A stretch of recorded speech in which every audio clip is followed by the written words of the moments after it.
శ్రీమాత్రే నమః. సద్గురు జ్యోతిష్యాలయం వారి యొక్క విశ్వావసునామ సంవత్సర 2025 మార్చి 29 నుండి మొదలు పెడితే మళ్ళీ 2026 మార్చి 28 వరకు వచ్చే ఈ తెలుగు నూతన సంవత్సరంలో వచ్చినటువంటి సంవత్సర రాశి ఫలితాలని మనం ఇప్పుడు తెలుసుకోబోతున్నాం.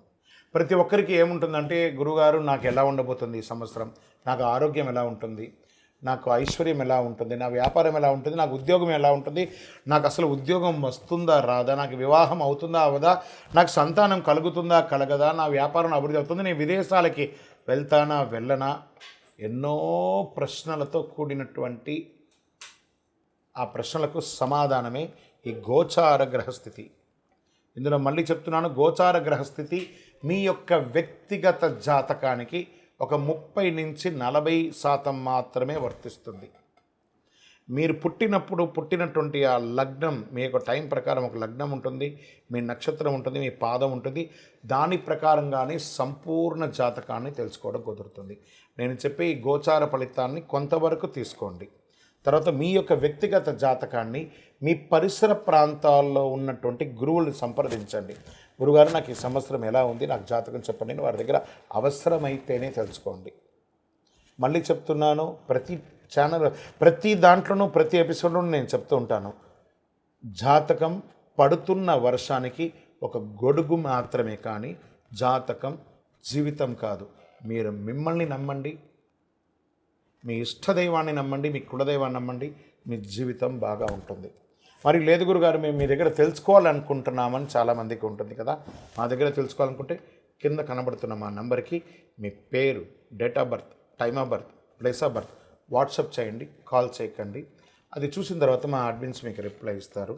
2025 తెలుగు సంవత్సరాల విశ్వావసునామ సంవత్సరంలో ప్రతి ఒక్కరికి మన యొక్క ఆదాయ వ్యయాలు ఎలా ఉంటాయి, నా రాశికి ఎలా ఉంటుంది, నాకు రాజపూజ్య అవమానాలు ఎలా ఉన్నాయి,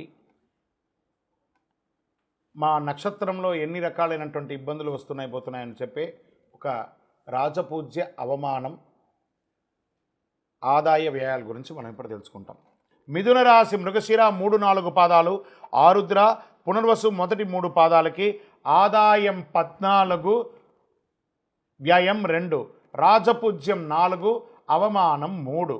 మిథున రాశి వారికి మృగశిర నక్షత్రం 3-4 పాదములు, ఆరుద్ర నక్షత్రం, పునర్వసు నక్షత్రం 1-2-3 పాదాలు జన్మించిన మీరు మిథున రాశి వారిగా పరిగణించబడుతున్నారు. ఈ విశ్వావసునామ సంవత్సరం మీకు శుభాశుభ ఫలితాలు ఎలా ఉన్నాయంటే, ఈ సంవత్సరం శని భాగ్య రాజ్య రాశులతో సంచరించడం వలన అనుకూలుడు కాకపోవచ్చు. శుభకార్య విఘ్నములు, మనోవ్యాకులత, ఉద్యోగ వ్యాపార వ్యవసాయములందు చిన్న నష్టములు అయ్యే అవకాశాలు ఉన్నాయి. శ్రమ అధికంగా ఉంటుంది. స్వల్పము కాలంలో మీకు రావాల్సినటువంటి ప్రమోషన్స్ కానీ, ఇంక్రిమెంట్స్ కానీ, స్థానచలనాలు అయ్యే అవకాశాలు ఎక్కువ ఉన్నాయని కూడా చెప్పవచ్చు. ధన సంపాదన, కీర్తి ప్రతిష్టలు అవి ఆటోమేటిక్గా వచ్చేస్తుంది. సమాజంలో మీ మాటకు విలువ ఉంటుంది.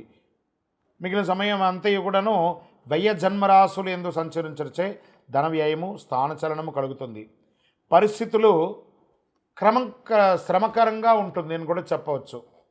శుభమూలకంగా ధన వ్యయం, రాజానుకూలత లేకపోవడము, కీర్తిహాని కలిగే అవకాశాలున్నాయి. ఆస్తి సంబంధ విచారము, వాణిజ్యాలందరూ వ్యాపారంలో చాలా ఇబ్బందులు కలిగే అవకాశాలు ఉన్నాయి. మ్యానుఫ్యాక్చరింగ్ యూనిట్లో ఉన్న వాళ్ళకి మిశ్రమంగా ఉంటుంది. ఆర్థిక ద్రవ్యలోభం అనేది ఎక్కువ వస్తుందని కూడా చెప్పడం జరుగుతుంది. మీ యొక్క విలువైనటువంటి వస్తువులు కూడా మిస్ప్లేస్ అయ్యే అవకాశాలు కూడా ఉన్నాయి. ఒక శస్త్రచికిత్స ఆరోగ్యపరంగా జరిగే అవకాశాలు ఉన్నాయి. వాహనం నడిపేటప్పుడు జాగ్రత్తగా ఉండండి. విద్యార్థులకి చాలా ప్రోత్సాహకాలంగా ఉంటుందని కూడా చెప్పచ్చు. ఆషాఢ కార్తీకముల యందు కొంత కార్యానుకూలతగా ఉంటుంది. శ్రావణ భాద్రపద మాఘమాసముల యందు చాలా జాగ్రత్తగా ఉండాలి. ప్రత్యేకించి డాక్టర్స్, సర్వీస్ సెక్టార్లో ఉన్న వాళ్ళకి ఇదొక మంచి సమయం అని కూడా చెప్పచ్చు. ఐటీ రంగం, మీడియా రంగం వారికి మిశ్రమ ఫలితంగా చెప్పడం జరుగుతుంది. స్పోర్ట్స్ వాళ్ళకైతే అద్భుతమైనటువంటి సంవత్సరంగా ఈ సంవత్సరాన్ని చెప్పడం జరుగుతుంది. మృగశిర నక్షత్రం వారికి ఆషాఢ బహుళం నుండి సంవత్సరాంతం వరకు నైదన తార యందు కేతువు సంచరిస్తున్నారు. ఆరుద్ర నక్షత్రం వారికి మార్గ శుక్లం నుండి జన్మతార యందు రాహువు, ఆషాఢ బహుళం నుండి నైదనతార యందు కేతు సంచరిస్తున్నారు. పునర్వసు నక్షత్రం వారికి సంవత్సర ఆరంభం తిరిగి భాద్రపద మహుళం నుండి మాఘ పూర్వార్థం వరకు జన్మతార యందు శని, సంవత్సర ఆరంభం నుండి కార్తీక బహుళం వరకు జన్మతార యందు రాహు సంచరిస్తున్నారు. మొత్తం మీద మీరు ఈ సంవత్సరము మిశ్రమ ఫలితంగా కూడా మీరు చూసుకోవచ్చని కూడా చెప్పడం జరుగుతుంది. స్త్రీలు మీ యొక్క విలువైనటువంటి వస్తువులను కూడా చాలా జాగ్రత్తగా పెట్టుకోవాలి. విద్యార్థులు చాలా జాగ్రత్తగా చదవవలసినటువంటి ఒక సమయం అని కూడా చెప్పచ్చు. మీ యొక్క లక్కీ నెంబర్ 1 మరియు 3 అని కూడా చెప్పుకోవచ్చు. మీ పరిసర ప్రాంతాల్లో ఉన్నటువంటి ఏదైనా అమ్మవారి క్షేత్రానికి వెళ్ళి దర్శనం చేసుకోండి. శుక్రవారాల్లో అక్కడ నిమ్మకాయతో దీపం వెలిగించండి. దేవీ సప్తశతి చండీ పారాయణం చేయడం లేదా చండీ హోమం చేయడం లాంటిది చేయండి. మీ వయస్సు ఎంత ఉందో అన్ని సంఖ్యతో నువ్వుల నూనెతో మీ యొక్క ఇష్టదైవం కులదైవ దేవాలయంలో మీ యొక్క నక్షత్రం రోజు దీపం వెలిగించండి. ఇంకనూ సకల దోషాలు తొలగడానికి అతి అద్భుతమైనటువంటి అతి శక్తివంతమైనటువంటి ఈ కరుంగాళిమాలను ధరించండి. ఆయురారోగ్య ఐశ్వర్య భోగభాగ్యాలతో ఉండండి. శ్రీమాత్రే నమః. అందరికీ కూడాను ఈ విశ్వావసు నామ సంవత్సర శుభాకాంక్షలు, ఉగాది శుభాకాంక్షలను కూడా చెప్పుకోవచ్చు. అసలు ఈ ఉగాది అంటే ఏంటి? యుగానికి ఆదిగా ఉన్నటువంటిది యుగాది అంటారు కదా. ఈ ఉగాది అంటే ఏంటి? ఈ ఉగాది యొక్క విశిష్టత ఏంటి? ఈరోజు ఏమేమి చేయాలి? ఉగాది పంచాంగ శ్రవణం ఎందుకు చేయాలి? ఉగాది పచ్చడి ఎందుకు చేయాలి? ఉగాది యొక్క విశిష్టత మొత్తం మనం ఇప్పుడు తెలుసుకోబోతున్నాం. ఈ ఉగాది అంటే ఎలా జరుపుకోవాలి అనే దాని ముందు చూసుకోండి. ఉగాది అంటే తెలుగింటికి ఒక అద్భుతమైనటువంటి అసలు సిసలైన తెలుగువారి యొక్క పండుగ అని చెప్పవచ్చు. తొలి పండుగ అన్నిటికంటే కూడా ఈ తొలి పండుగ ఉంటుంది. ఈ పేరు వినగానే ప్రకృతి అంతా కూడా పులకించిపోతుంది. చైత్రమాస శుద్ధ పాడ్యమి నాడు వస్తుంది. ఇది చక్కగా ప్రకృతి పరంగా చూస్తే కొత్త మార్పులు ఉగాది రోజు నుంచే ప్రారంభమవుతాయి. రాలిన ఆకులంతా కూడా చెట్లకంతా రాలిపోయి ఉంటుంది చూస్తారు, అవన్నీ కూడా చిగురించి కొత్త ఆకులుగా లేత ఆకులుగా ప్రతి దాంట్లోనూ కనబడుతుంది. కోయిల కొత్త సంవత్సరానికి రాగాన్ని ఇస్తున్నట్టుగా ఉంటుంది. మల్లె, మామిడి పిందులు, వేపపూత ఇవన్నీ కూడా చూస్తే ఎక్కడ చూసినా ఇది వచ్చేసి పట్టణంలో కంటే కూడా పల్లెల్లో చూస్తే చాలా ఆహ్లాదంగా ఉంటుంది. ఆ యొక్క ఇవన్నీ కూడాను ఉత్సాహంగా కోయిల కుహుకారం చాలా అద్భుతంగా ఈ యొక్క నెలలో కూడా వినబడుతుంది అంటారు. పూల పరిమళాలు, మల్లెపూలు, రకరకాలైనటువంటి సుగంధభరితమైనటువంటి పూలంతా కూడా పుష్పించే సమయం ఈ యొక్క ఉగాది సమయంలో. ఈ ఉగాది అంటే తెలుగు సంవత్సరం మొదటి రోజు అని కూడా మనం అంటుంటాం. తెలుగు సంవత్సరం కూడా మొదలవుతుంది. ఇది ఆంధ్రప్రదేశ్, తెలంగాణ, కర్ణాటక మరియు మహారాష్ట్రలో ఉగాది వేడుకలు చాలా గొప్పగా జరుపుకుంటారు. తెలుగు రాష్ట్రాలతో పాటు మహారాష్ట్రలోనూ తెలుగు సంవత్సరాదిని చాలామంది జరుపుకుంటున్నారు. వారి వారి భాషల్లో ఈ ఉగాదిని పిలుచుకుంటారు. ఆంగ్ల సంవత్సరం జనవరి 1 నుండి డిసెంబర్ 31 వరకు ఎలా ఉంటుందో తెలుగు సంవత్సరం కూడా ఏడాది పేరుతో ప్రారంభమై చైత్రం నుండి పాల్గొన్న వరకు 12 నెలలుగా ఉంటాయన్నమాట. ఇది అప్పుడప్పుడు అధిక మాసాలు వస్తే 13 నెలలుగా కూడా ఈ యొక్క ఉగాది అనేది ఉంటుంది. పంచాంగ శ్రవణం. ఇది పంచాంగ శ్రవణం ఎందుకు చేస్తారు, అసలు ఈ పంచాంగ శ్రవణంలో ఏమేమి ఉంటుంది అనేది మనం ఇప్పుడు చేసుకున్నాం. ఈసారి వచ్చి ఉగాది ఏడాది విశ్వావసు సంవత్సరం 2025-26 నామ సంవత్సరంగా పిలుస్తున్నాం. ప్రతి ఉగాది నాడు పంచాంగ శ్రవణం జరపడం జరుగుతుంది. వివిధ రాశుల వారికి ఈ ఏడాది ఫలితాలు ఎలా ఉంటుంది, ప్రత్యేకంగా ఉగాది నాడు పంచాంగాన్ని ఆ రోజు ఉగాది రోజు చేయడం, గ్రహాలు నక్షత్రాలను బట్టి తయారు చేసి ఎవరి నక్షత్రంలో ఎవరి రాశికి ఎలా ఉంటుంది, అనేక రాశుల వారికి సందర్భాల్లో గ్రహాల యొక్క కదలిక ఎలా ఉంటుంది, శని భగవానుడు ఎలా ఉంటాడు, బృహస్పతి ఎలా ఉంటాడు, రాహుకేతువులు ఎలా ఉంటారు, బుధశుక్రులు, ఇలా ఒక్కొక్క గ్రహానికి ఏ విధమైనటువంటి గ్రహాలన్నీ మారి ఆ రాశులకి ఏ విధమైనటువంటి ఇన్ఫ్లుయెన్స్ ఉంటుందని తెలియజేసేది పంచాంగంలో. ఆదాయ వ్యయాలు, రాజపూజ్య అవమానాలు చెప్పడం జరుగుతుంది. కొత్త సంవత్సరం వర్షపాతం ఎప్పుడు ఉంటుంది అని చెప్పబడేది ఆ పంచాంగ శ్రవణంలో ఉంటుంది. శుభముహూర్తాలు ఎప్పుడెప్పుడు ఉన్నాయి, తర్వాత కర్తరి ఎప్పుడు ఉంది, మూడాలు ఎప్పుడు ఉన్నాయి, ఈ వాతావరణంలో ఏమైనా తేడా ఉందా, తర్వాత సంక్షోభం ఏమైనా ఉందా, అతివృష్టి అనావృష్టి ఏమైనా ఉందా, పంటలు ఎలా పండుతాయి, ప్రధానంగా పెళ్ళిళ్ళ సీజన్ అప్పటి నుంచి ప్రారంభమవుతుంది కాబట్టి పెళ్ళిళ్ళు ఎలా ఉన్నాయి, ముహూర్తాలు అసలు ఉన్నాయా లేదా, తిరిగి ఎప్పుడు మంచి ముహూర్తాలు వస్తాయి. ఉగాది రోజున పంచాంగ శ్రవణం అన్ని దేవాలయాల్లోనూ, అన్ని ఊరిలోనూ, మన గ్రామ పంచాయతీలో కానీ, రాష్ట్ర ప్రకారం అయితే పెద్ద పెద్ద అధికారుల ముందర కానీ, లేదా గవర్నర్ బంగ్లాలోనూ, సీఎం బంగ్లాల్లోనూ ఒక్కొక్క వారి యొక్క ప్రకారం అందరూ చేసుకోవడం జరుగుతుంది. ఇది పల్లె పల్లెలా, వాడవాడలా జరుపుకునే ఒక అద్భుతమైనటువంటి పండుగ కాబట్టి ఇది ఉగాది. ఈరోజు పంచాంగ శ్రవణం వినడం వల్ల సంవత్సరం మొత్తంలో తిథివార నక్షత్ర యమగండ దుర్ముహూర్త వర్జ్యాలు మనం తెలుసుకోకపోయినా ఈ ఒక్కరోజు తెలుసుకోవడం వల్ల ఈ సంవత్సరానికి కావలసినట్టు ఉంటుంది. ఈ పంచాంగ శ్రవణం వినడం వల్ల ఆయుక్షేమం అవుతుంది, దీర్ఘాయుష్ పొందుతారు, ఐశ్వర్యాన్ని పొందుతారు. ఏ విధమైనటువంటి ఆటంకాలున్నా మనకు కూడా అనిపిస్తుంది మనం ఏదైనా నిర్ణయించుకోవాలి, ఈ సంవత్సరం ఈ విశ్వావసునామ సంవత్సరంలో నేను ఏదైనా సాధించాలి అనే దానికి శ్రీకారం చుట్టే ఒక ప్రక్రియ ఉన్న రోజే ఉగాది. కాబట్టి ప్రేక్షక మిత్రులందరూ కూడా మా ఛానల్ ద్వారా చూస్తున్నటువంటి వారు ఇది మీకు నచ్చిందంటే సబ్స్క్రైబ్ చేయండి, లైక్ చేయండి, మీ మిత్రులకు అందరికీ కూడా షేర్ చేయండి.